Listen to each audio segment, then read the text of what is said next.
দেশব্যাপী নারীদের বিরুদ্ধে সহিংসতা, নিপীড়ন, ধর্ষণ, অনলাইনে হেনস্থা এবং আইনশৃঙ্খলা পরিস্থিতির অবনতি ও বিচারহীনতার প্রতিবাদে পঞ্চগড়ে ঘণ্টাব্যাপী মানববন্ধন অনুষ্ঠিত হয়। পঞ্চগড় থেকে আব্দুর রহিমের প্রতিবেদনে বিস্তারিত। আজ সোমবার দুপুরে পঞ্চগড় মকবুলার রহমান সরকারি কলেজ ক্যাম্পাসে জাতীয়তাবাদী ছাত্রদল পঞ্চগড় মকবুলার রহমান সরকারি কলেজ শাখা ঘণ্টাব্যাপী মানববন্ধনের আয়োজন করে। মানববন্ধনে ছাত্রদলের নেতাকর্মীরা অংশ নেয়।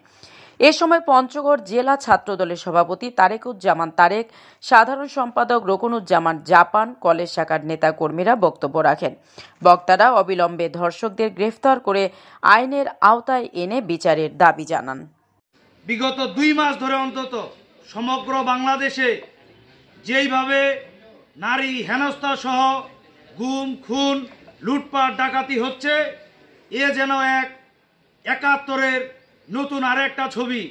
আমরা আজকের এই মানববন্ধনের মাধ্যমে আমরা যে অন্যায়, অপকর্ম, ধর্ষণ এবং অনৈতিক কর্মকাণ্ড হচ্ছে সমগ্র দেশব্যাপী আমরা আজকে আমি বলতে চাই, বাংলাদেশে আমরা 71-এর মতো আরেকটি লজ্জার ব্যাপার দেখছি।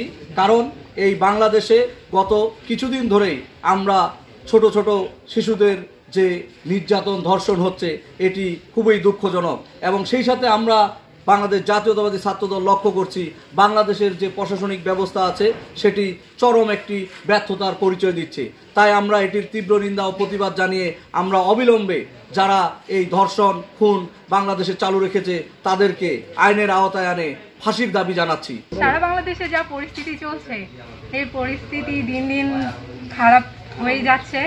আমরা সবাই এটার তীব্র নিন্দা জানাই। বিচার চাই আমরা সবাই।